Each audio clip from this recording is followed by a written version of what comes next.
Hello, and welcome to episode 45 of Red Dirt and Stardust, a Dungeons and Dragons 5th edition Western and pirate science fantasy campaign. So, where last we left off, the group dispatched the Kobold and Boar invasion with the help of their dragonels. They then returned to see that there was the water tower that was starting construction. And an old friend, Hortensia, the Gorgon, had moved from Turtleshell Key all the way to Drake's Ridge, changing professions a little bit, from smuggling back to blacksmithery. The group then had their moments where they split off. Lyla switched rooms with Adrien through a little bit of magical force, and Chauncey went to the general store to look at Birdie since Jed had shut himself in his room. He found a very terrifying sight. Her back was filling with blood and needed to be lanced. After doing so, he tasted a little of the blood and found it had a tiny bit of divine essence in it that he could taste. The group all then met back up at the Salty Spittoon, where they had a little bit of talk about the future, where everyone was planning on going, and what were the plans now that they had a little bit of time to relax, before they received a message that Sylas would be arriving the next day. Chauncey then got a little bit drunk, and Lyla helped him upstairs into the bathtub, where he took a bath, and the two of them had a heart-to-heart about feelings, about particular romantic partners. Um, Before going to bed, as well as Adrien had a little moment in Lyla's old vanity where the huckster revealed himself to Adrien and made a comment before speaking with Lyla, where we rounded out the episode. So all of you have had a long rest, so you can hit that and reset your abilities. And we are Nice. actually going to briefly start before we get to the full morning where I ask you where everyone is with Jed. Ooh. So, Jed, you arrived home. Things have been weighing on you quite a lot. The I hope this gives you peace is still stuck in your head. It's not fair. This should have been your moment, but yet it wasn't. You're starting to question things. You don't even bother speaking with Caleb when you get through the door. He's in your face. He's yelling about something, probably hmm Birdie. That's what it hmm sounds like. But you just aren't having it. You go up to your room and shut the door in his face, and eventually he leaves. The night wears on. It's hard to sleep. You're tossing and turning. Finally, you fall asleep and you start dreaming. You hear the voice of Mazarendael speak to you once again as you feel the heat of this subterranean chamber, as you find yourself standing there in front of Mazarendael, chained to the dais, his horrible, molting black wings still stretched out. Deacon Hubbard was only one. There's still others who have not asked for forgiveness, who do not deserve forgiveness. You are still on the right path. I think Jed is silent for a moment, and it's just like I I'm still so angry at so many things, but that felt you told me this would feel good, and that didn't feel good. But that was He didn't. only one. There is more that will feel better. And at this point, you see yourself. Well, you don't see yourself. You were I have hovering. a mirror. You were hovering above Drake's Ridge. You can see almost all of it. The general store with the horse paddock, the little white church on the hill, the general. I said the general store. I'm off today. The second general store. That you all haven't visited. Yeah.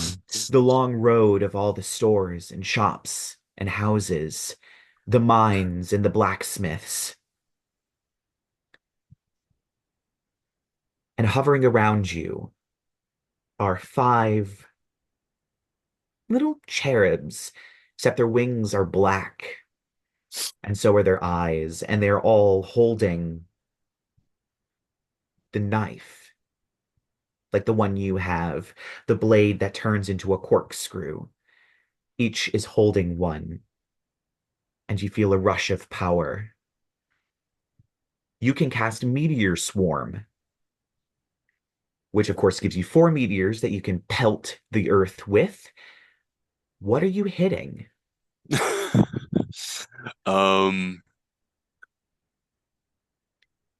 I mean, the fire rings around Jedidiah, and I think it he's been in his feelings a bit recently, Uh-huh. and uh, I think feeling this like power surge through him makes him, I don't know, forget a little of Deacon Hubbard in his the graceful way that he chose to exit this mortal plane.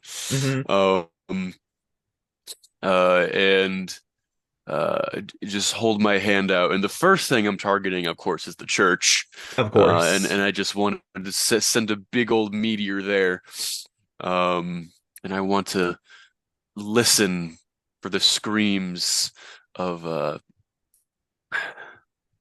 Father Hale. I want to hear him in particular.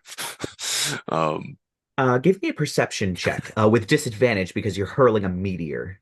I am hurling a whole ass meteor right now. I didn't even pull up Jed's sheet yet. Give me one second. Oops. It's loading. This is okay. There we go. Perception. I only have a +2 to perception. Oh, wow. Come on, D&D Beyond, please load. There we go. Okay, but it's a 17. All right. You do hear a scream that sounds like Father Hale's above the rest of them that are quickly snuffed out as the church collapses in on itself. You have three more meteors. Where are Yeah, you throwing them?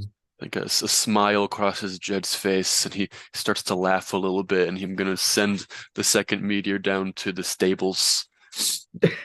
All right, not specifically to the general store, just the stables The specifically. stables, yeah, because that's where Deacon used to work. Um, You R.I.P. Gertie, I guess. you do successfully destroy the stables. Yeah, General store does catch on fire and starts burning.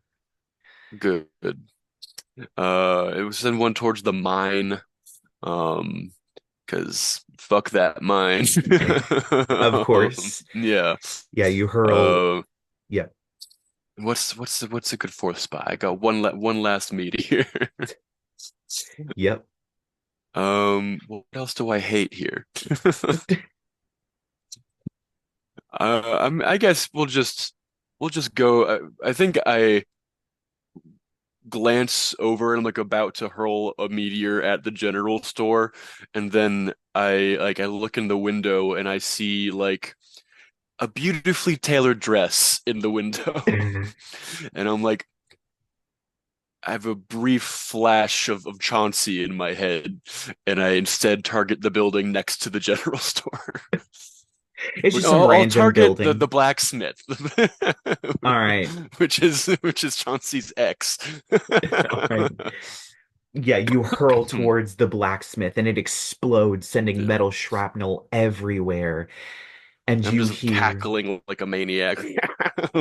of course, Yeah. and you hear in your head the voice of Mezerandael once again, you are still on the right path. Before you wake up, once again, as you always do, in a cold sweat. And that is where that's going to end. However, there is something a little bit more. As you're kind of waking up in the morning, you remember after the fight with the kobolds, there was a moment when Lyla's face changed.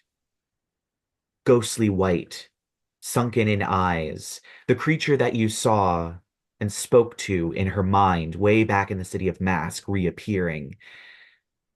And there was a tingle on your arm, but you were too lost in your thoughts to check. Finally, having a bit of catharsis, you look down at your arm in the morning. It no longer says Lyla or Guinevere or Valacar or any of the other names. It just has two letters. Y-U, the name you. Okay. And so that's where we're going to end that little bit. I'm gonna store It that in the noggin for later. Yep. So it is now the morning. They said, Mayor Yvonne said that Sylas would be arriving in the afternoon.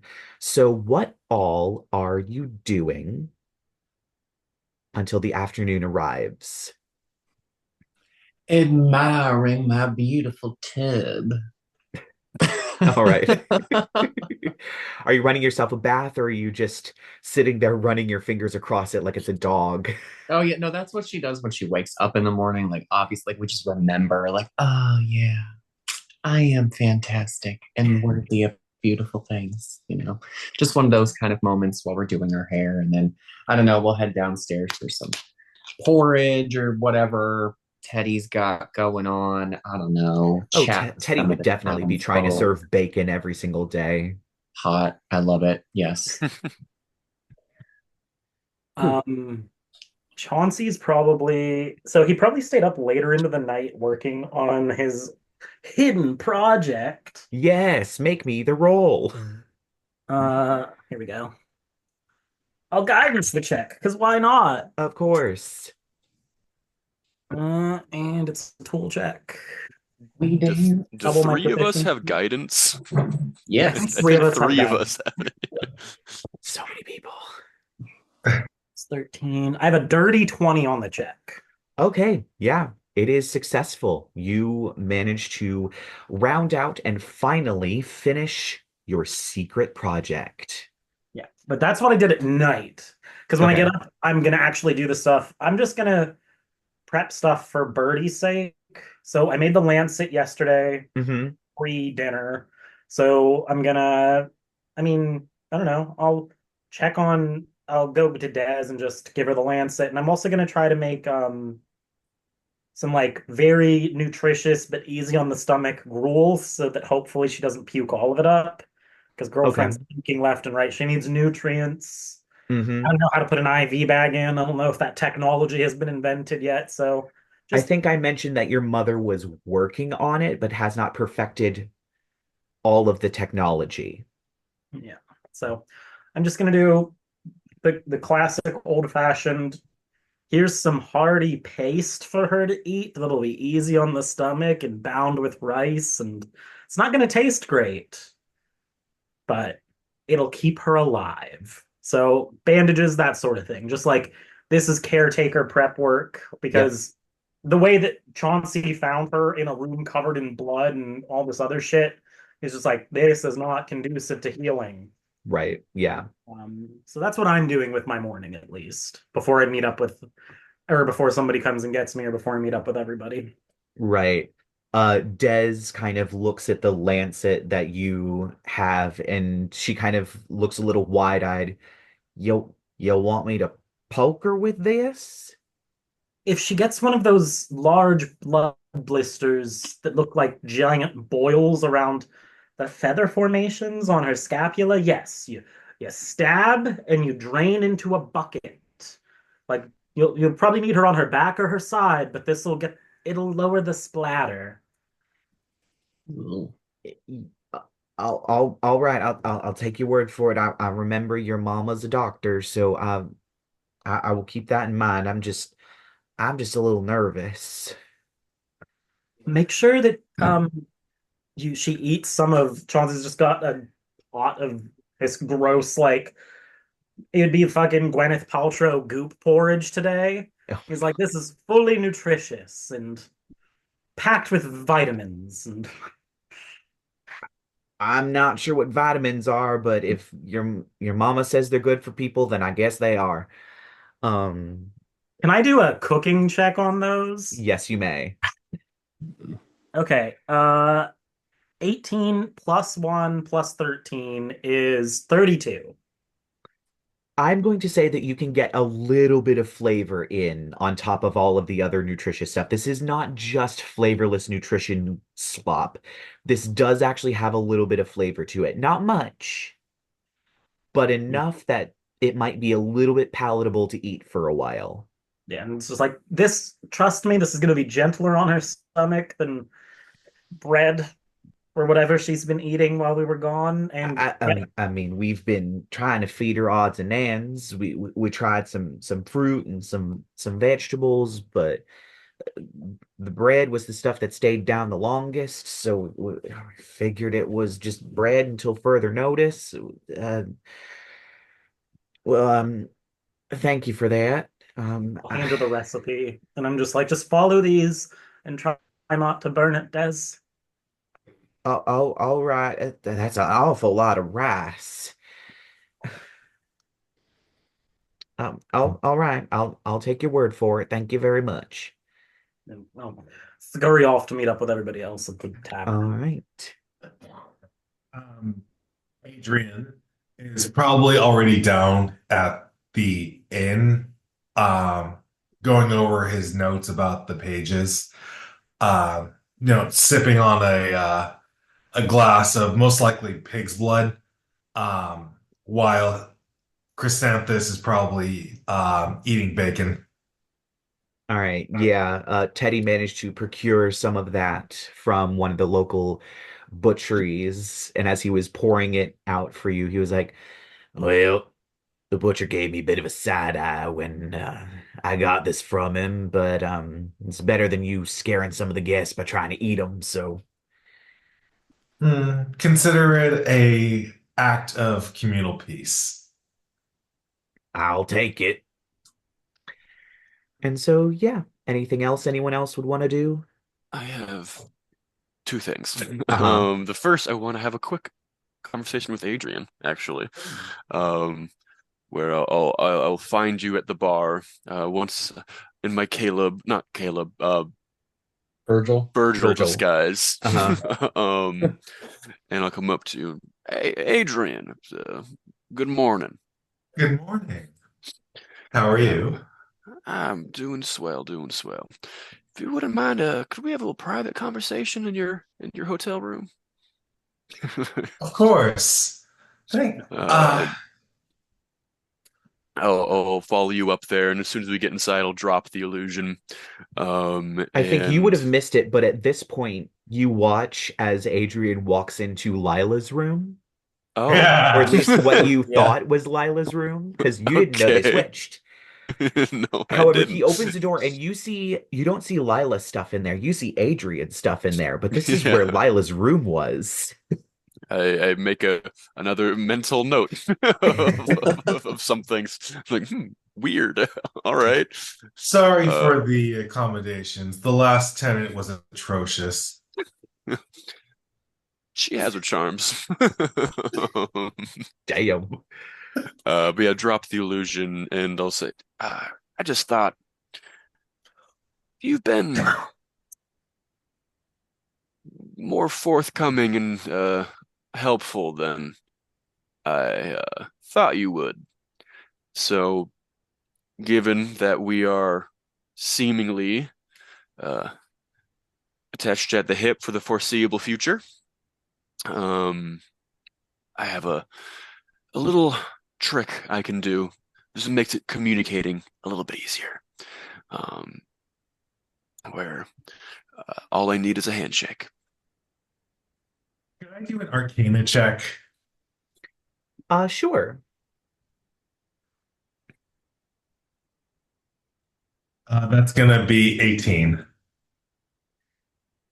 So, from your experience with Jed, It's clear that he's not really a cleric. It seems he's probably more of a warlock. And warlocks are Mhm. given a lot of interesting little powers on the side of their spells that they would receive from their patrons that can allow them to do a variety of interesting things. Um, Change up their spells or cast new ones without using their own magic that they've received. This is probably some sort of form of extra power given to him by whatever his patron is, because I don't think Adrien knows. Not Um, yet. Not yet. So yeah, this is an extra little thing that his warlock patron, whatever it is, has gifted him. All right. He shakes Yeah, um Virgil or Jedidiah? it's Jed. Jed's. Jed's hand. Yeah, you, Like a you, good strong grip. cool. One of those handshakes where like you shake their hand, you're like, okay, you're trying too hard. Mhm. Like um and some flames wrap around our wrists and you watch as they burn your name to Jed's skin. Does that hurt? Yeah, a bit. I'll be fully honest there. It hurts a bit. Interesting. If I may say, I think your usual redness is much preferable. Listen, I don't wear that stupid guy's face because I want to. I have to. Interesting. You have to. Yeah. Well, I it's not really up to me to pry further into that. I will trust in your motives and, well, sorry, I got a little distracted. I'll do my best to help you find your missing pages. Yes, exactly. You scratch my back, I scratch yours. All right. Well, that's all I really needed from you. Functionally, what this does is allows me to cast the sending spell to you an infinite number of times. I figured it was that. So Yeah. who do we have? We have The whole you, party now and my the mom. whole party, and your mom. Yeah. Okay. I think there was a limit of like five, so Yeah. yeah, unfortunately Um, Shaw can't join the party on the R.I.P. I know. Um, I'll my little illusion flames over my face. Well, all right now, Mr. What is your last name? My full name is Adrien Desrosiers. Desrosiers. All right. Well, I gotta run. Got one more little meeting to get to before we talk to Mayor Vaughn. And I'll Enchanté. take my exit. And I would like to talk to Birdie because I feel like I've probably been avoiding her long enough. Yes, you probably have. So you make your way over to the general store and you make your way upstairs. Um, you would probably see that Des is looking at this sort of. Did you give the gruel to her in a bag or a box, or what did you give the gruel to her in?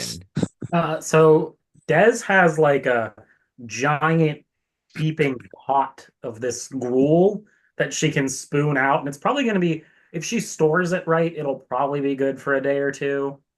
Um, so this is just try to get her to eat, you know? Okay. Yeah, you see Des with this pot. Um, and she has a spoon of it and what looks to be some sort of recipe card. And you watch as she puts the spoon in her mouth and just kind of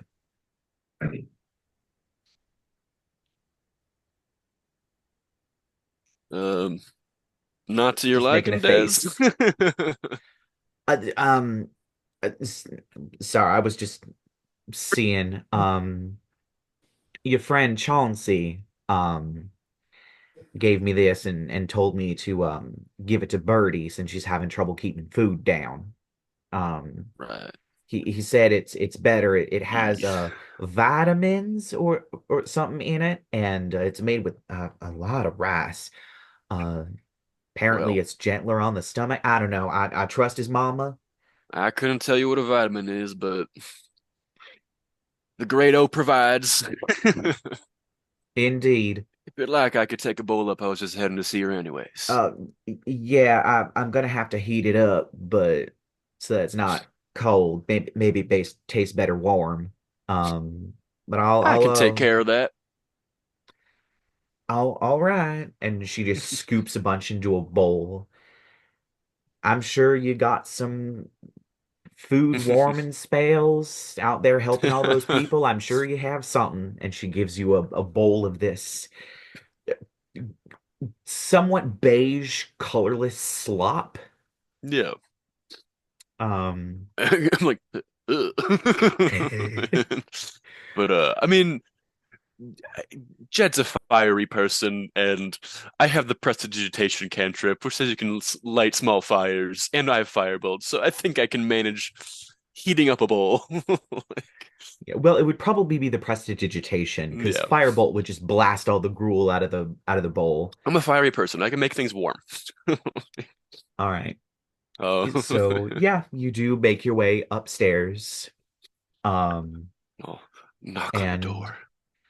yeah, Birdie, you hear a very it's Virgil. weak kind of come in. And yeah, the door is unlocked and you manage to open it. You do see that she is currently sleeping on her side, or at least she has her eyes closed. She has the blankets kind of bundled up in front of her. There is a lot more feather growth from the last time that you saw her. Um, you would definitely see there was an attempt at some point to clean, but there is blood up the walls. There's blood all over the floor. It's very clear that they might have even needed to change the mattress itself out. Um, as her mattress is relatively clean, the sheets are relatively clean, but the room is a mess. You also notice that a lot of Gertie's stuff, in fact, almost all of Gertie's stuff has been removed from the room. All of Gertie's personal belongings, all of her manuscripts that you remember looking through, all of her horse trinkets, all of them has been completely removed, presumably because blood everywhere.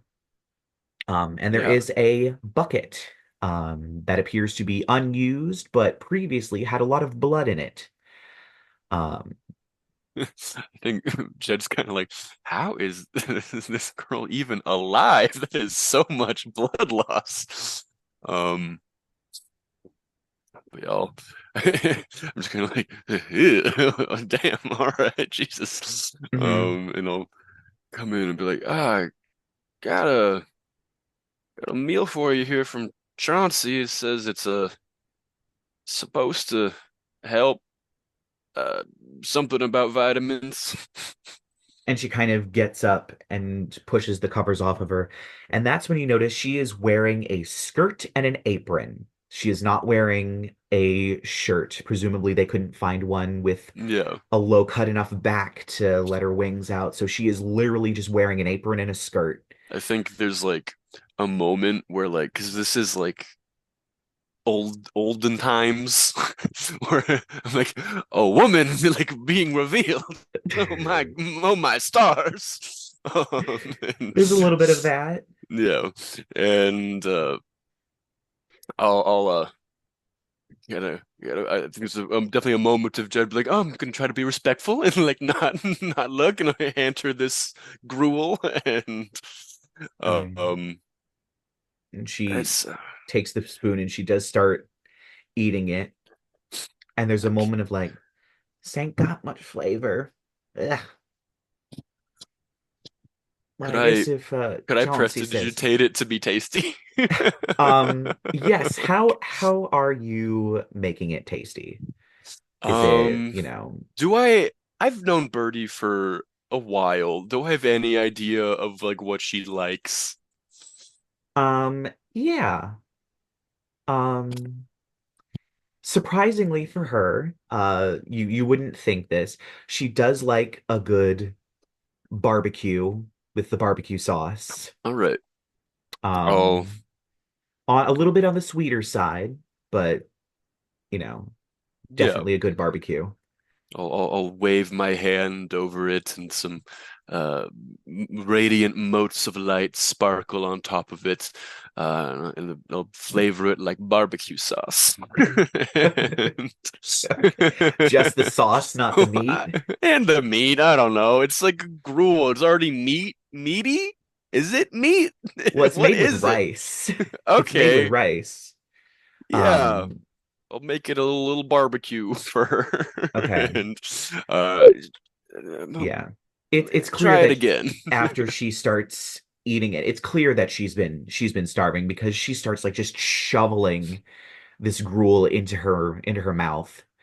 Um, and yeah, it takes her a moment and she's like scraping the bottom of the bowl to get the rest of it out. It just looks like she's starving. Um, but yeah, she after she's finished, she hands the bowl back. Thank you. I was so hungry. I couldn't keep anything down. Well, you can thank Chauncey. It's his cooking. Yeah, he came by yesterday and gave me a visit. And Yeah. I don't know what he called it. I think he called it lancing or something, where it made my back hurt a lot less, but there was a lot of blood everywhere. Well, he's Um, probably the closest thing we got to a doctor out here. I heard Des was trying to call a doctor from a nearby town to come take a look at me, but it was going to take a while for them to get here. Do I have like just visually like do the wings like how big are they? Do they look like they have a lot more growing to do? Are the It does look feathers like still like they covered in the little pin feather like casings or like there's still a lot of pin feather casings, but there are a lot more feathers. Um, the so she's mounds still look got a like they ways to have go. grown. She still has a ways to go. It is taking its sweet time for some reason. You don't know why. Because usually, assuming, I mean, you are posing as a cleric, you know that there are ASMR that exist. Usually they're like this from birth. So this is weird. Yeah. Um, but it is taking its sweet time and you do not know why. Bird puberty does not look fun. Um, Nope. but yeah, I'll sit down next to her, still trying to be respectful. Of But course. uh, say, oh, Birdie, I'm sorry. You're being a real trooper getting through this. Yeah, it's just I don't think I really notice all the pain all that much anymore. It's just always there and I mean I still don't know what's happening. But Have you talked to your dad at all since you left? not really. Um it didn't seem like he wanted to talk about it. He seemed I guess a little scared and a little angry. And Caleb just didn't I don't know if he just didn't care or I don't know. I guess it just felt like he was getting all the attention, and now that I started whatever this is, that I was getting all the attention, and he just didn't like that. He's he's a complicated character, that one. Um, that's for sure. But I think, and I don't want to put any pressure on you, uh, Birdie, and this is your story. You can make whatever decisions you want about this, but I think maybe your dad kind of has some explaining to do, I think. I wouldn't be surprised. Um, I I just want this all to be over and whatever happens, happens at this point. Well, I think me and my motley crew are gonna be sticking around town for a little while. So I'm sorry I haven't been here to help. It's okay. I know you're out there doing all kinds of stuff that Caleb and Father Hale won't, so I understand. Well, um, if you need anything, you can send word my way. And she just nods. She doesn't really say anything. And I'll stand up and uh, I think Jed is less conflicted now after talking with Mazarandale, and is I don't know. The past while he's been kind of becoming nicer, but he's kind of the niceness is a bit more of a front again now. Mm. Hmm. He's more he turns away and just kind of immediately just walks out and is just once again kind of viewing Birdie as a tool to be able to get at her dad. Mm. And Mhm. right now Birdie isn't a very useful tool. Um, he needs her to Hmm. be uh, able to leave this room. So Right, yeah. All he right. just kind of wants her to get healed as fast as possible. All right. So now that I think we've gone through most people, eventually at some point during the day, Mayor Yvonne sends you all a message. Um, it seems Sylas has arrived. You can come to the tower. And that's the end of the message. Finally. Um, My lack of internet caused me to miss several opportunities for some really, really good jokes, but Oh. just pretend Lyla was funny for a minute. Okay. As if Lyla Lyla, hasn't been funny. you are such a card. Yeah, I mean, I pretend all the time. All right.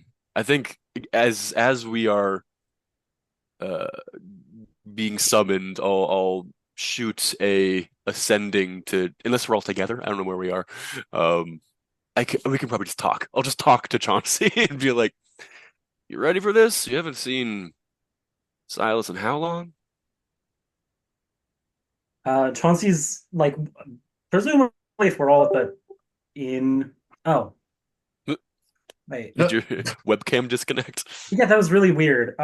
If we're all at the inn, Chauncey had spent the early part of the afternoon. He's got a little plush amigurumi sort of crochet thing that looks like I forget the name of it, but that giant seagull we fought on the ocean. Oh, old Old Oh, Scrappy. Scrappy. but Old old Scrappy. Scrappy. He's got like a cute little kind of like fake gross old Scrappy plush in front of him that he's been working on in the afternoon, and he's like, um, oh gosh, I was 14, 13. He came through, but I think that yeah, that was probably the last time I saw him. He was only in town for I don't know, 2 days, if that. Uh, Charles just makes this uneasy sound as he's getting himself packed up. Um, yeah, Are I think y'all like in public area, or did you like are you like packing up somewhere else?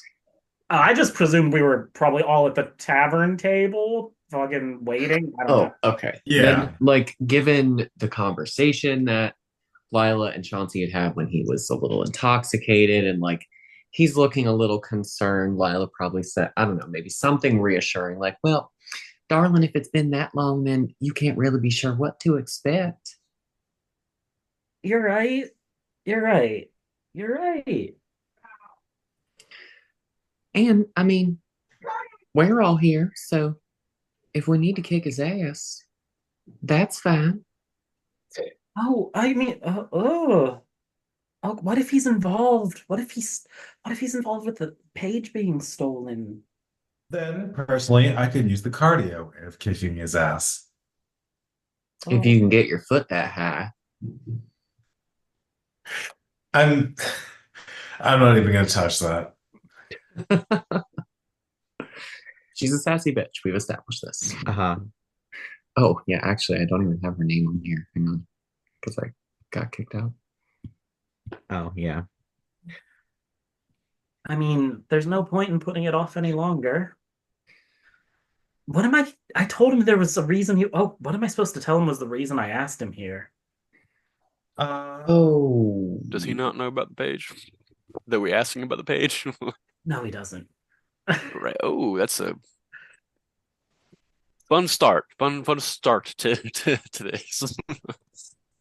what was the nature of this long separation? Uh, my brother and I, he's 70 years older than me.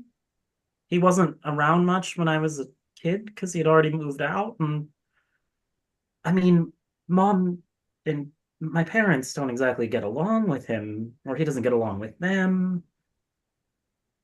Ah, so he's the black sheep. I suppose. I mean, that would be quite interesting wool to harvest. I haven't seen any of those in a while. Focus, my dear. okay. I think it's time to just get it over with, ain't it? You're right. You're right. It'll be fine. It'll be fine. I mean, I've got, I have three siblings, not two. Would you like to hold my hand as we go in? Ugh, feeling like I should have taken calm emotions.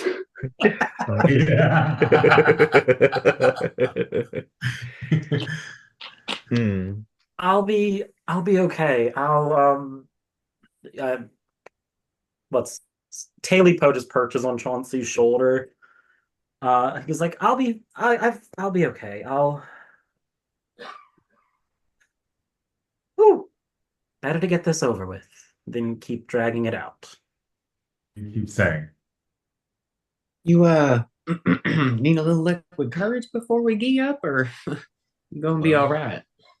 I'll be fine. I'll be fine. It's totally fine. Don't worry about me. I'm just gonna knock on the door. As you all, I guess, have made your way to the tower, I guess, with this. Yeah. So once If we again, didn't all have to grab one of Chauncey's arms. Like Wizard of Oz. so the strange quality of Mayor Yvonne's tower is it is magical. And so as you approach, the door forms, and as you get close enough to knock on it, it opens for you. Huh, that's Uh, convenient. you make your way into the tower and up the stairs, where you see Mayor Yvonne currently has a whole tea spread out in her sort of astronomy room at the top of her tower. There are three other people in this room. One who is standing, she has a large cowboy hat and a brown braid of hair that goes down to about her waist. She has a vest and two guns, two pistols holstered on either side, and a shotgun across her back. She has the brim low so that you can't really see her face, but it's very clear that she has like up her neck bat tattoos and down her arms bat tattoos all the way down to her wrist. It's just the shape, the silhouette of bats at different sizes that are just swarming around her arms and up her neck. Um, very sort of rugged, has a few very obvious scars, one of which is on her face.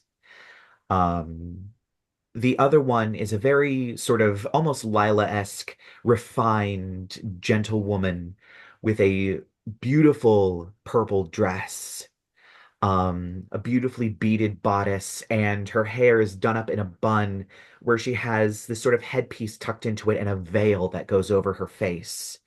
Is she And prettier than she, me? huh? Roll me a D100. We'll see. Oh shit. Oh no, please don't make this real.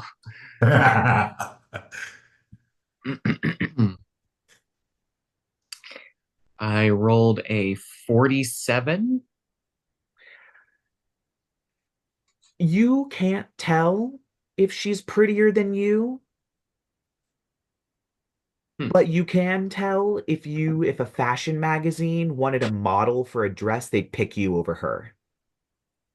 It's the All's right with the world. it's fine. We're good. So yeah, and she's sitting with the veil over her face, and then you see someone. You all, I actually, Adrien, you haven't seen this character, but everybody else has seen this person.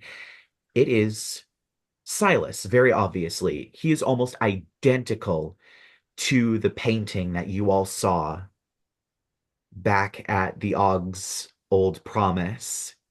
Um, on the wall, along with all the other portraits of all the other Og members. And he is kind of leaned up against the wall a little bit, wearing a similar outfit to the woman with the cowboy hat, except he doesn't have a hat. He instead has a little pair of red sunglasses that he has kind of pushed up close to his eye as he kind of looks up, and he just nods. If I may add, it's ironic that he has red glasses and Adrian also wears red glasses. Seems a very It's popular choice for vampires to wear red lensed glasses. yeah. Um, Unclear if it's a fashion choice or helpful. Anyway, Mm. so they're all having what appears to be a very nice and lovely tea. Silas kind of gets off the wall and sets his glass down. Well, Mayor Vaughn filled me in a little bit on what was going on. Um, but I'd like to hear it from your side just in case she didn't get everything right.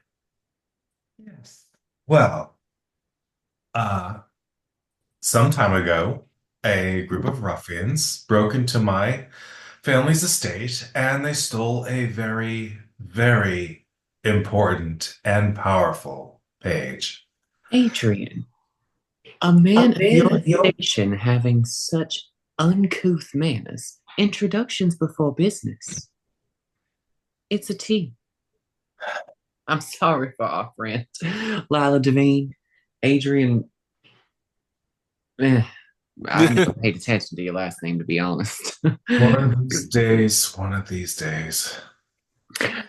And you may have heard about Preacher Buchanan. And Pleasure. As it's my nice to see you again, Chauncey. It has been a while. Yeah, he doesn't go for a hug, but he's gonna like put out a hand to shake his brother's hand. There's Sam. also that sort of awkward hesitance as you all eventually, after about 3 seconds of Oh, awkward moments, eventually make it to a handshake. painful looks from the peanut gallery.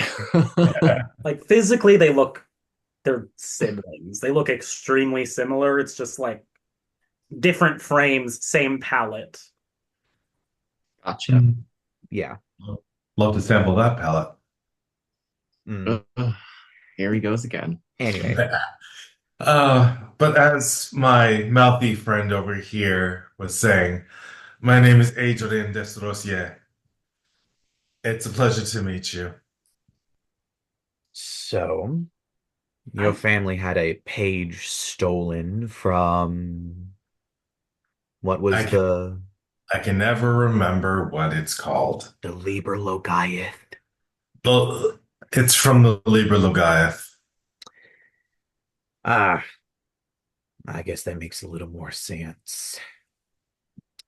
Is there an open chair? Could I just maybe have a seat? I think there'd be an open chair at the table that the other veiled lady is sitting at. Just gonna serve myself some tea. I'll sit right next to her. I just want to Yep. It's make a it. tiny enough table that you all are kind of almost in each other's personal space. Um, but that woman, in fact, um, kind of speaks up. Well, I guess that would make sense. Um, well, to fill you in a little bit on what's going on, the Night Riders has a little bit of an issue with a group called the Claw. I'm not sure if you've heard of it. Most of us, if we are to devote ourselves to something, we don't devote ourselves to the god O, of course. Seems sometimes the gifts that they give are a bit harmful to creatures of the night like us. Naturally. So we tend to devote ourselves to either Asmodeus or Orcus. Um, Less so Orcus, but those that do, some of them formed their own kind of secret society within the Nine Riders. And I believe they are going after pages from the Liber Logaeth to try and find the page that Orcus, the Lord of the Dead Orcus, has in the book and destroy it. Um, And in doing so, they plan on releasing him? well, he's already released. He's not trapped by any means. He can leave the abyss at any point he wants to.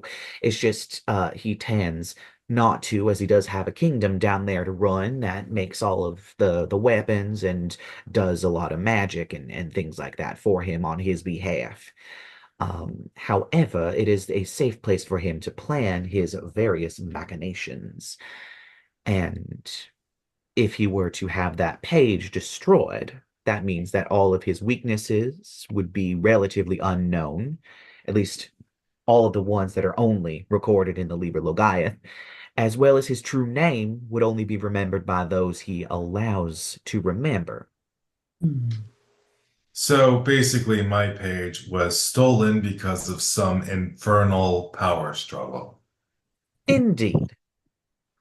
Hmm. Save me from the power of fools. Well, I mean, if you were a powerful deity, I mean, that's why the book was destroyed. The book was cursed that none of the pages will ever be put back together. The man that wrote it, John Dee, was also struck down by the gods before the book was torn apart and cursed to never be put back together. They couldn't destroy the pages, or at least not all of the pages, and, well, they couldn't agree on which pages to destroy, so they just scattered it to the winds of the multiverse, or at least that's how the legend goes. This was before the Gunpowder God anyway, so unfortunately that means the Gunpowder God doesn't have a page. But other beings do.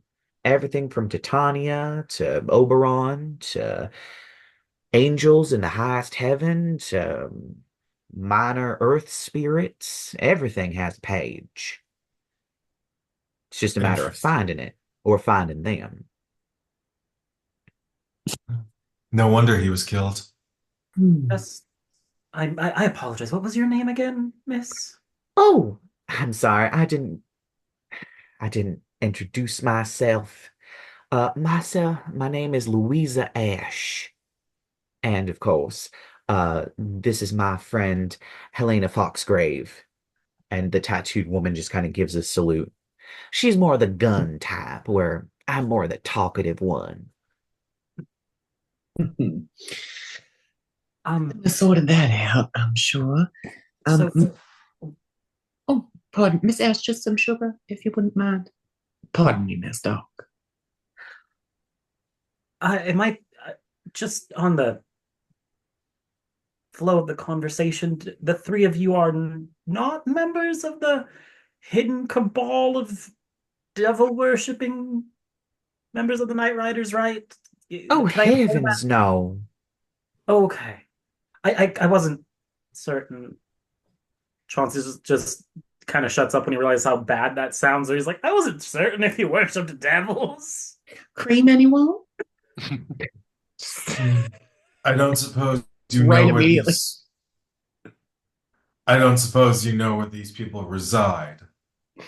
Unfortunately, since it's more of a secret society, they are spread out and hidden amongst all of us. So there's not any guarantee that there aren't any ears listening at any time. So it's been a bit of a trouble weeding them out. However, they do work with outside forces. Um, however, It's we'll have to wait until we get on over to our base before we reveal as much as and more of what's going on exactly, because we would need your help, at least a little bit. of course. Oh, where's your base? It's over in Rusty Cross on Amarillo. Oh, well, Chauncey's gonna side eye Lyla because Lyla just was asking yesterday if we could go to Amarillo. as it turns out, our interests may align in that destination at any rate. One can only presume that since y'all decided to come all the way out here, the task may be rather difficult. Unfortunately, yes. Um, we should probably explain a little bit more at our base, where we have a few supplies for, well, a particular item. Luckily for you, I am quite an adept mage, so if I could just have some space, I can cast teleportation circle and we can go right to our base. We had to come the long way as there's no teleportation circles around here. By And all means. this is meant to get us closer to the claw. Closer to their base. Well, there's not really one base for the Claw, as they are a cabal of secret society members. They can't really have a base. They use ours, which is unfortunate. But we can at least ensure that we are well enough protected from prying eyes and ears. No, my dear Miss Ash, I'm afraid you misunderstand me. What I mean to say is, um, pardon my directness, I am a businesswoman. The advantage to us helping you, being in, you said so much yourself, you're not really too aware of the claw's activities, and they are who we are searching for. How exactly does it benefit us to sort out your unknown issues for you? Well, if we accomplish what we need to accomplish, then we can figure out where they're taking the page. And your friend Adrien can retrieve that page and either send it home or destroy it or whatever his little heart desires. And in trade, of course, he will have helped us root out some claw members and put them to the sunlight, so to speak. Ah, all I I would need to have do. no issue. I would have no issues whatsoever with putting the people who have stolen from me into the sunlight. I figured. Well, if you Oh, are all packed and ready, I um, I wasn't. I mean, It's a it, wasn't it, I'm sorry, is completely. there a problem? just I wasn't thinking that we'd be leaving today, but Jed's like, I just told Bernie that we weren't leaving. I mean, it's not the most time-sensitive thing, but we would like all this dirty business to be sorted out as quickly as possible. Is there a reason we can't leave? Weren't quite expecting an invitation of that sort. It's a bit sudden to spring on a lady. Few things to get in order, as I'm sure some of my friends wouldn't mind doing as well. If you wouldn't mind just a moment of your patience. Of course. I understand there's a lot of stuff to bring on such a journey. It is um, another plate, after all, with a different climate.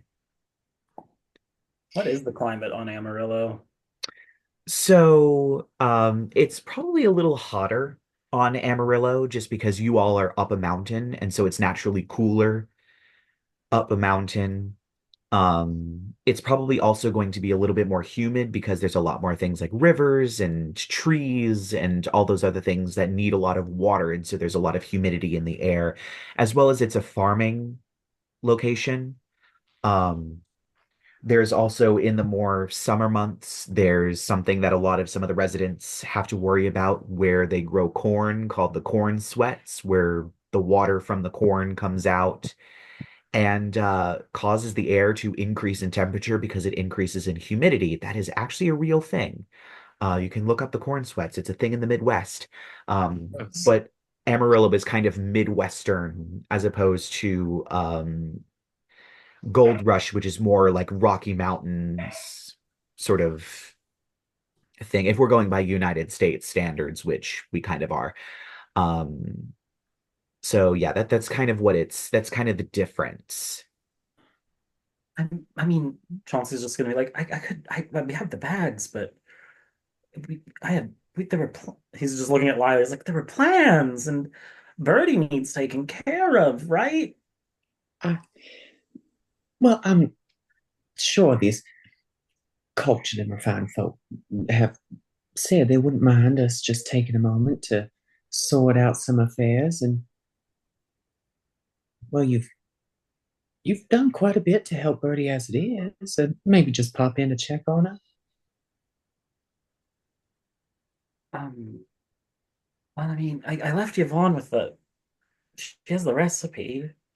Uh, it's fine. Chauncey's just shaking off. He's like, it's fine. It's silly. Look, we can go. It's all right. Are you sure? Yeah, yeah. As long as Preacher Buchanan can take a moment of time away from his duties at the church. Yeah, yeah, we can do that. Just like, when am I going to get to spend 5 minutes here? God damn it. He literally made himself a to-do list of sew this, patch that, do this, and he's just like, oh.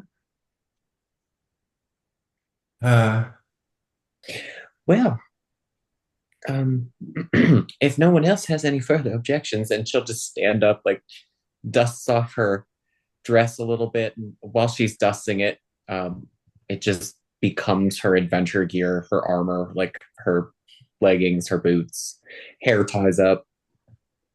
I have a question. Are you technically naked? No, I mean it's pretty clear, It's fully clothed. obviously a shift weave, and um, I forgot her name already. Louisa gets up Lisa. and she kind of does a similar thing where she just takes her hand and runs it in front of her and it transforms into a different outfit. It is still a similar veil, except this one has a lot more like patterning on it, and it's almost like a Morticia dress. Oh, It's like kind of like a little off the shoulder. It's low cut. It's almost a mermaid dress, entirely black. And then she runs her hand down in front of herself again, and it turns into the outfit she was wearing before. It's quite useful, as I'm sure you can attest to. It's quite useful in packing outfits. interesting. I'll have to ask my grandfather to buy me one for my next birthday. Oh, they're I'm quite useful. I'm sure you would enjoy it quite a lot. Those packing's a things lot are going to lighter. put me out of business one day. Well, the interesting Yeah. thing is that you actually have to pack the outfits in. They need to be sewn and magically enchanted into the shift weave. They don't just have them. So if someone wanted one of your outfits, it sounds like you are a little bit of a fashion designer. They would have to buy the outfit from you and uh, put it into the shift weave. Hmm. Is above game, isn't that what I did? Like with one of the dresses, my yellow dress? Didn't Chauncey make that for me? I think so. I think there is an outfit that you put into the Yeah. shift weave that you either bought or Chauncey made for you. So yeah, it is basically a receptacle that you put dresses in or outfits in, and you can rotate through them. Kind of like The Sims when they have like their outfit changes where you can set outfits. Like in like formal one or pajamas one and you just click through it, that's how the shift weave works. But you have to have the outfit first. So it's just the So file it folder that you're copy pasting outfits into from your desktop. Correct. kind of, I guess. But Yeah. yeah. Anyway. Well, uh I guess I will get to work on making sure that we all can get there safely. And she begins to move the carpets and they draw a circle on the floor with a variety of patterns and sigils and runes on it, and it glows. All right, on in. Also, hold your nose. And she steps on through. Oh, right. Yeah, she'll do it. She All right. I feel As like you are, Adrien, huh? sorry, I feel like Adrien would have traveled enough where he doesn't have to hold his nose. Well, it's not you. Okay. So you are not holding your nose. No. Okay. Is anybody else holding their nose? Well, before we step through, Chauncey is gonna look over and he's gonna look at Sylas and be like, I did have good news actually, though. Have you heard from Beulah lately? You might want to go through the circle first. We can talk later. These things last 6 seconds. Oh, As he kind of pushes you Chauncey through the Chauncey holds his nose and there's Lovey May and Taily Poe with him. yep, and you all go through. Adrien, Yes. you did not hold your nose. You step out and you realize, or at least all of you realize, you're currently standing in a sewer. Oh, Oh, I've been in crypts, I've been in tombs, I have been in places where no man should be. That's just It nothing for it me. is a quite a disgusting smell at first, but then there's sort of an incense smell as you see sensors hanging from various points around that are currently just wafting smoke. Um, just prestidigitating the air in front of my face a little bit. Yeah. yeah. Well, if y'all could follow me and you'll be meeting our leader. Um, and Helena and Louisa both take the lead as they all walk out and through these sort of arched corridors where the middle of the sort of hallway is just a divot where there's water running constantly. It is very gross looking water, and you pass by a variety of different things, places that have been obviously made into makeshift rooms full of people discussing things or sitting down and playing cards and drinking. Sylas does end up kind of hanging back a little bit and pulls you back, Chauncey, while you all are walking. And just so you mentioned something about Beulah. She got married. I heard it was a little late. I think she didn't really want anybody there. I think she just wanted her and her sweetheart. Um, Hmm. so I didn't get an invitation. I got a letter afterward. Uh, Same, same actually. I ran into her in the city of Masks of all places, just a few above game. Has it been what, a week or two? How long has it been since we were in the Shadowfell? It's been a while. I'm trying to think. Um, Probably closer to 2 weeks since you returned because you traveled over and traveled back and all of that stuff. As well as from the City of Masks, you then had to go to Ashenhold and then Oh, come back and all of that. So it's been a couple of weeks since you met her. yeah. So yeah, Chauncey's just been like, I actually I met her and her wife in the city of Masks a few weeks ago. We were traveling to this horrible place called Ashenhold. Ugh. I've heard of neither of those places, but Shadowfell system. oh, Um, I they I didn't are know y'all went out to the astral sea. It was informative and interesting. And in the back of his head, Chauncey's just like, I think this is the most I've talked to my own brother ever or in years. I don't know where to go with this.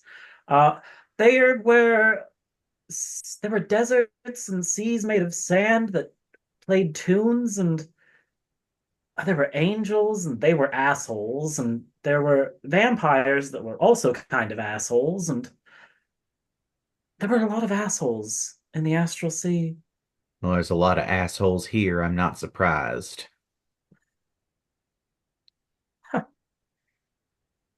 He just Chauncey just has a brief chuckle.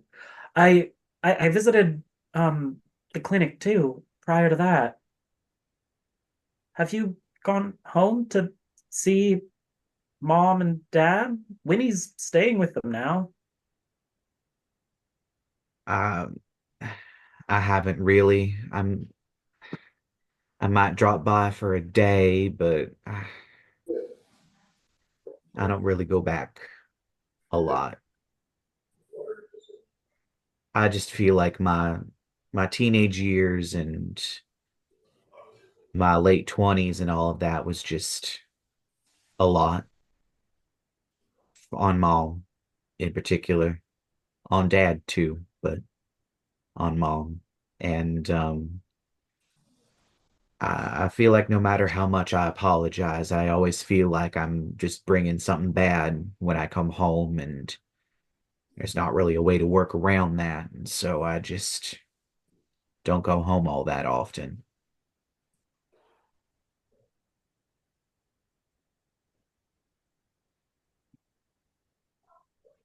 That I didn't know you felt that way. I feel like I can't tell mom about that. I mean, my teenage years were already hell. I'm sure she beats herself up about those. I don't need her beating herself up about something else. I don't want to put that on her. She she's not the easiest person to love. I mean, she's mom. She's difficult. She's exacting and demanding, but I she never took your portrait down. She still knows how to make your favorite food. Well, no, mom never really cooked. That was dad's thing. I don't. Chauncey's just like looking at him because he's like in the back of his head. He's like, I was so much more worried that he was going to be like a stereotypical, but like I don't know, railroad villain-esque figure as who Chauncey had built his own brother up in his mind as. And there's just this dude who's like, I don't want to talk to mom because I feel bad. And he's like, I have completely misjudged my own sibling. Oh, fuck, I'm a terrible person. Uh, but he can't say that because this is Chauncey we're talking about.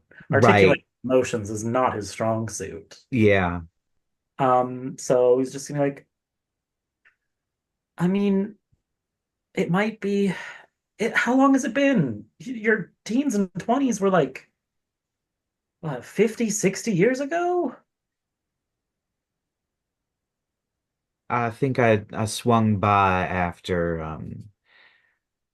the news broke about what happened in Thunderhorn Bluff, um, and all that going down. I think I visited her while she was waiting to see if you were still alive. But after that, I left. Oh, oh. Chauncey didn't even know his parents knew about Thunderhorn Bluff. Well, it Oh, was, I will say, it was kind of not like they don't know that they probably don't know all the details of like it was Corrigan and she blew it off the face. Everyone just thought it was like just pirates. Hmm. pirates came by and managed to cannonball the sort of thing that the city was built on, the sort of horn that the city was built on, that horn of stone, and it fell into the sea. Um, because that's all the news that got out, and nothing was corrected. And of course, none of you all talked about it, or at least not before, you know. So most people just heard that a town basically fell off the edge of a plate.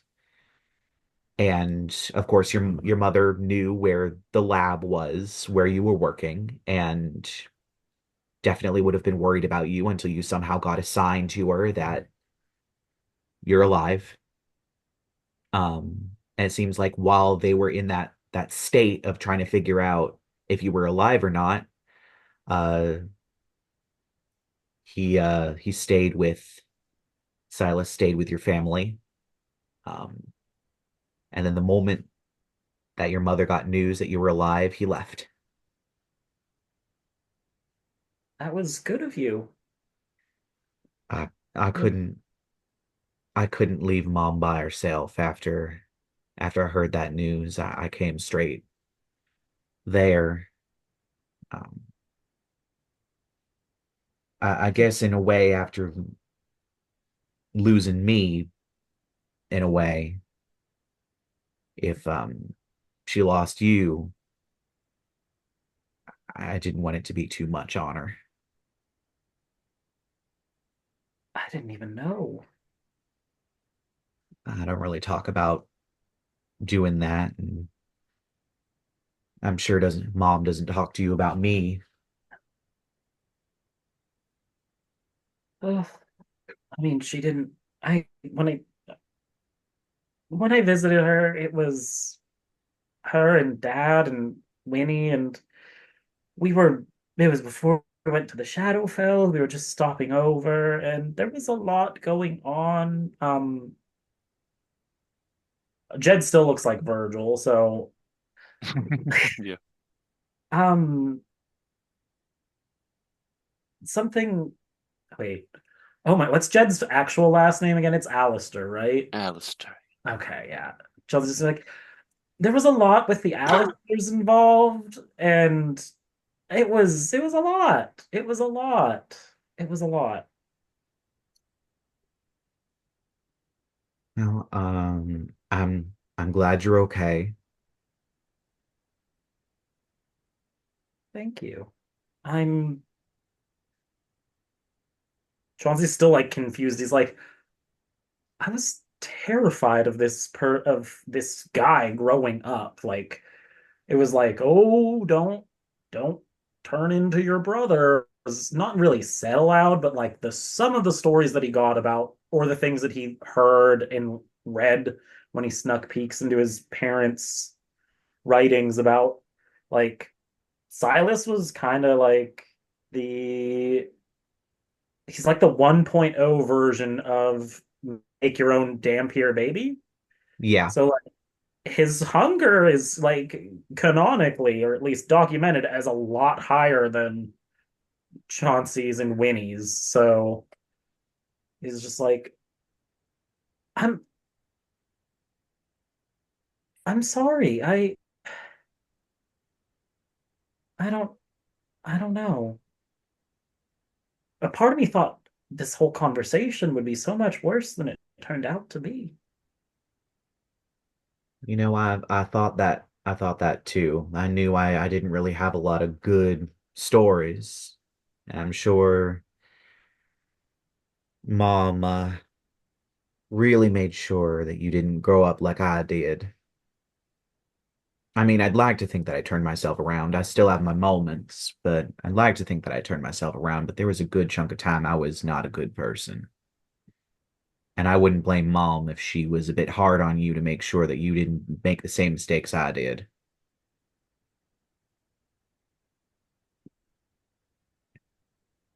'Cause I learned a lot of lessons and I learned them the very hard way. I feel like as we're walking, Chauncey's like eyes flick over to Virgil Jed, and he's like, I had to learn some very hard lessons about what I am in a very hard way too. fortunately, we had you as an example. And mom stopped me from some of the situations you had to do when you were a kid. So, in a weird way, I have to thank you. Well, at least I'm glad I could, even if I wasn't there, I guess I'm glad I helped you out. And at this point, Louisa just, well, we're here. Uh, this is our leader, Carson Boone. He leads the rusty cross sect of our little organization here. Um, so if y'all could come in this way, I'll let him explain exactly what's all going down and what we're asking you for. Of course. Well, Uh, anything that gets us away from that god awful stench. we do apologize. It was the easiest place that didn't have a lot of sunlight. Understood, understood. Enough time for talking. And you walk There's into the always, room. Hmm? I was gonna say, there's always time for you to talk. On with Anyway, then.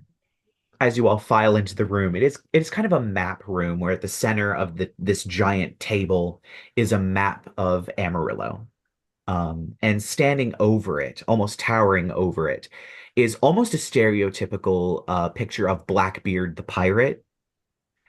Tricorn hat, big, huge black beard. He actually has a peg leg, and he kind of slams his hands down on the table. Aye, you must be the adventurers. My good sir, you could not be a more perfect image of a pirate if I could even try. I tried to start a sea-bound unit of the Night Riders, but it seems like the hippocampus didn't exactly like us on their backs, so land horses it was. Hmm. Shame.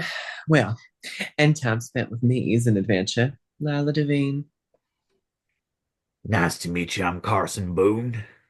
I'm the leader of this little organization right here, as Louisa has politely informed y'all of.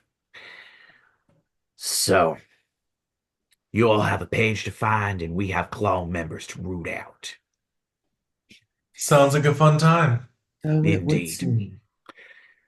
Well, the claw works with outside members, other things from other places. One of them is something that's been cropping up here in Amarillo, but probably in other places as well. Witches that have started working with the gunpowder god. We call them gunpowder witches. Seems they formed quite a big coven down in one of the towns. We're having trouble getting close to it. Seems they have a lot of magic in place that alerts them when we arrive. We've tried teleporting in and surprising them that way, but it seems it doesn't work. Um, Point of clarity. What is it you mean by we? Is it undead or Night Riders just Night specifically. Riders? Seems they Do have people quite a live? few things in place. We think they have things like familiars and acolytes and possibly mind-controlled people who knows what they can do um, Hmm. out there. And so we think if it's just normal adventurers wandering around, they might not catch on until it's too late. You see, we're trying to get one of them alive, interrogate them, possibly find out if there's any way to figure out if there's a claw member or not. They clearly have magic that senses when we arrive, so they must have something to distinguish between us and members of the claw. We can figure that out. We'll be golden. Well, I don't know that I myself have ever done a good job of going unnoticed, but I think some of my friends might have skill in that area. And that's what we're counting on. So, and he reaches under the desk and he slams a very large pair of manacles onto the table. What we're gonna ask you to do is we're gonna ask you to meander your way over to the town that we're talking about. Bad Tusk. It's right here. And he points. And we need you to find at least one gunpowder witch and slap one of these manacles on her. You can then give us the Sounds signal and we'll make our way over and we'll take her back. We'll interrogate her, figure out where your page is, and figure out where the rest of our claw members are, and we'll probably execute her. sounds simple enough. You say that.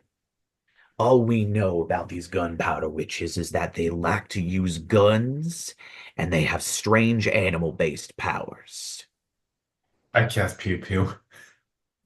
So I could know myself. No. Not quite, but Well, something that was like above that. board. Oh, okay. I mean, Chauncey's pulled out his own revolver at this point and he's just flicking it. It's like, I mean, we could get into a gunfight.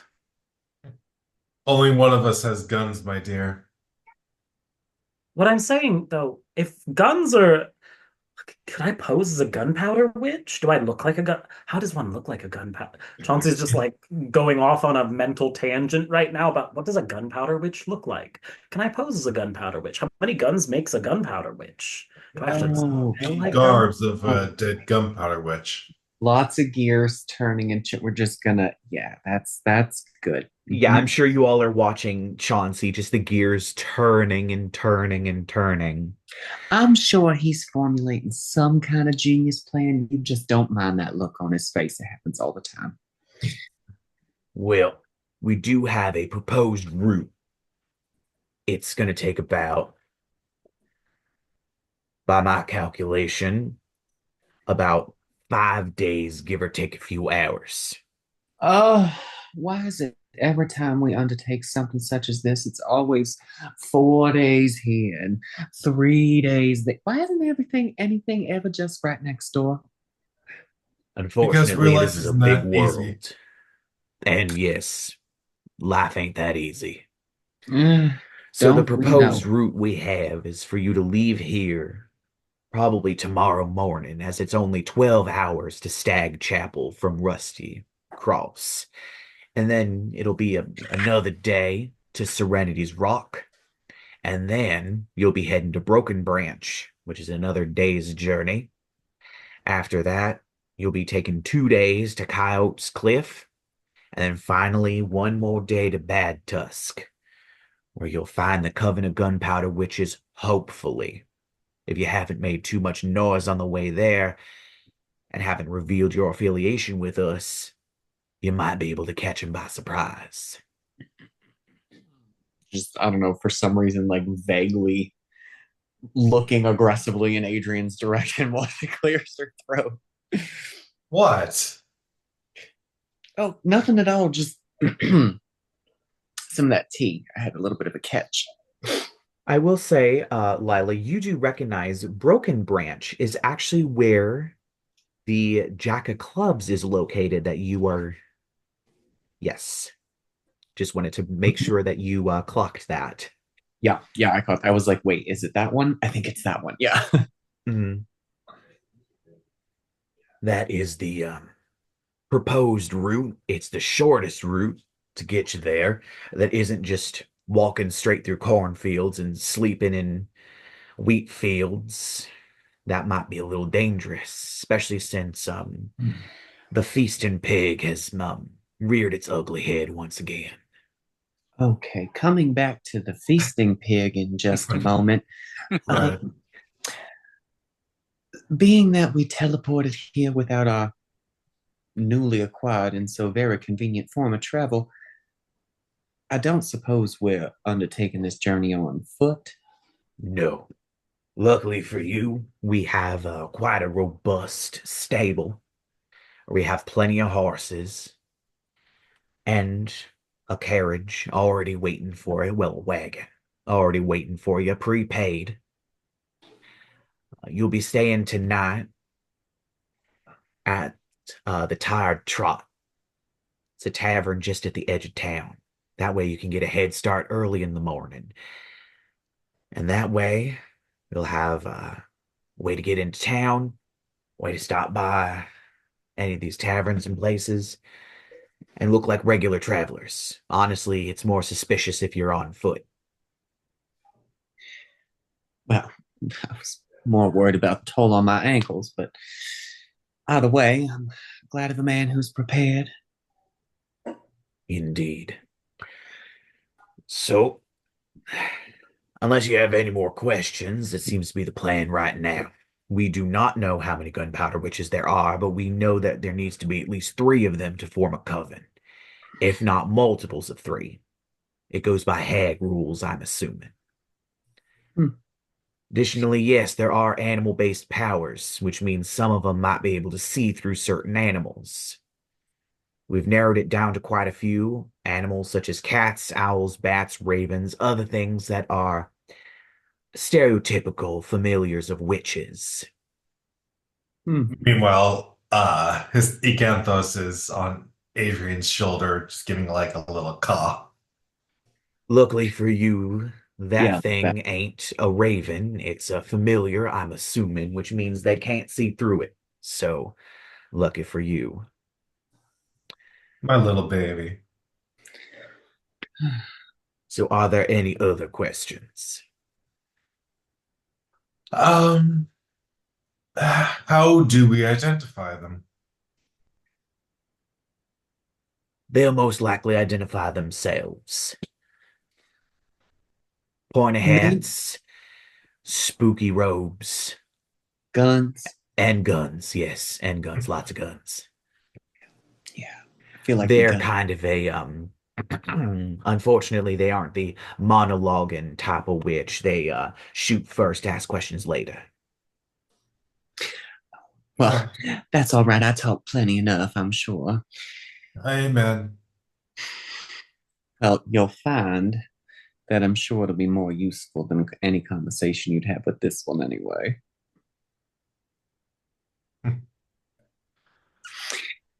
So And our accommodations are where?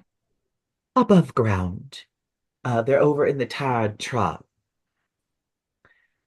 You'll be sleeping over there. He's a very good man that takes care of that place. Um, and yes, Can it does smell nice. can a lady presume an escort? Uh, yes, we can take you up there. We have plenty of parasols that are thick enough to block out the sun. That won't be a problem. Oh, it's just, new place. I don't know my way around. Right. There is a shop. I don't know if there's quite a few fish markets. There's also a secondhand shop. I don't think it has any magic items in it, but if you want to check it out, you certainly can. We're more of a shipping of food products than anything else here at Rusty Cross. So if you're into fish, there's plenty of it. Mm. Afraid that's not my usual flavor. Well, that's all right. Sorry. Unfortunately, not much sausage comes through here, so you may have to whet your appetite elsewhere. Thank you. I was like, it has to be that. It has to be Beautiful. that. It's beautiful. Yes. Uh,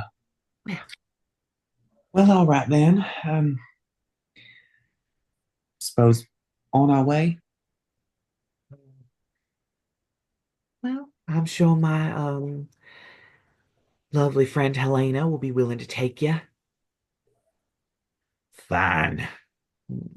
Oh, And she pulls yes. out Lovely indeed. and Louisa hands Helena her umbrella. All right, follow me. Oh my. And they take you up to the surface. This place looks remarkably like Turtle Shell Key. Not as nice. The buildings aren't as tall.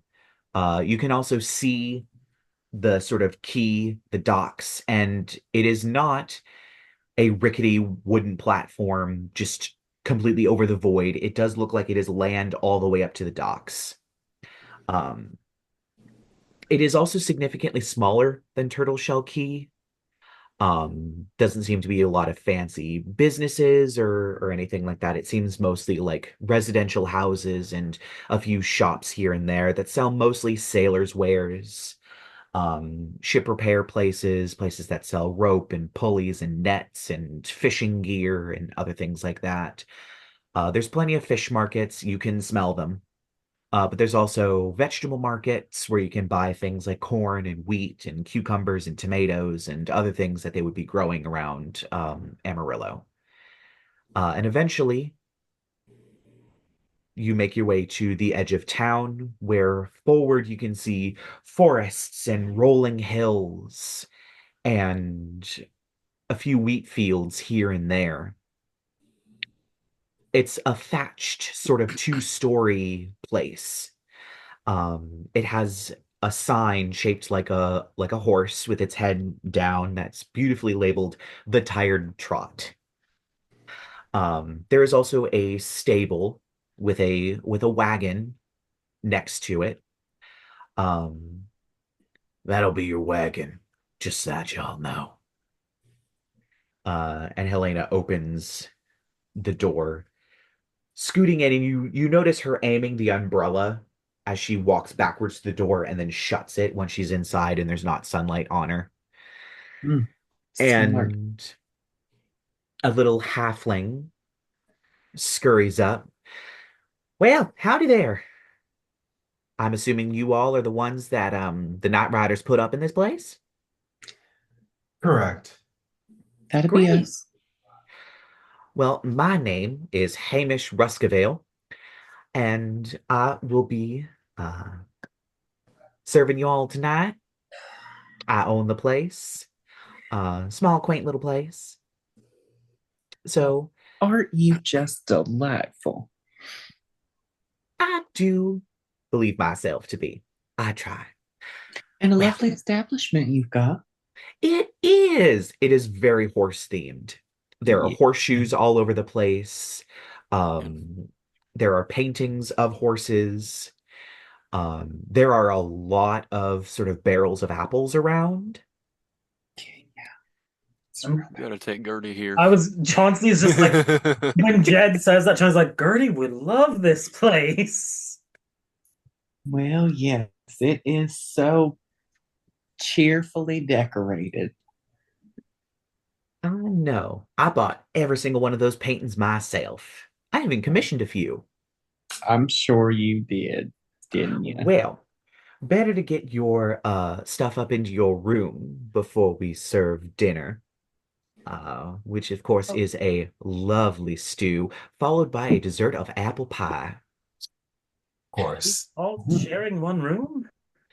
Oh no, there's multiple rooms, but Oh. there aren't a lot of them. It is a little bit of a small fit.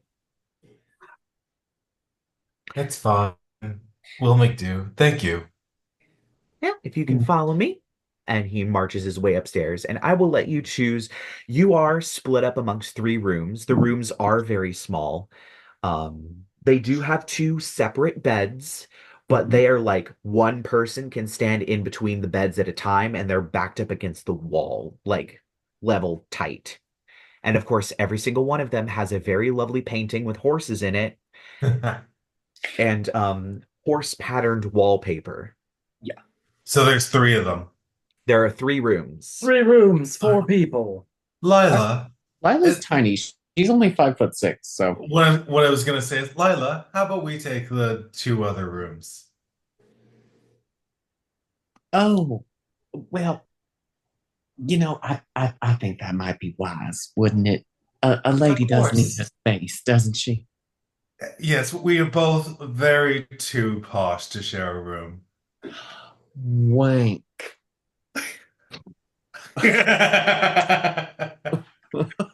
Of course. So he hands out keys as you all separate. And walking down the hall is a woman. She has sort of a tight, sort of matronly hairstyle and sort of matronly outfit. Um, oh, I see we finally have guests today. My name is Sandra Sims. I'm usually the barmaid, but I can get you extra pillows or extra blankets if you'd like. Just give me a call. Of course, thank you. Adrien goes up to Lyla and whispers, I bet they'll only need the one bed. Fair bet, but we'll see where the night goes. True. You never All know right. with Chauncey, that sweet little Cinnabon.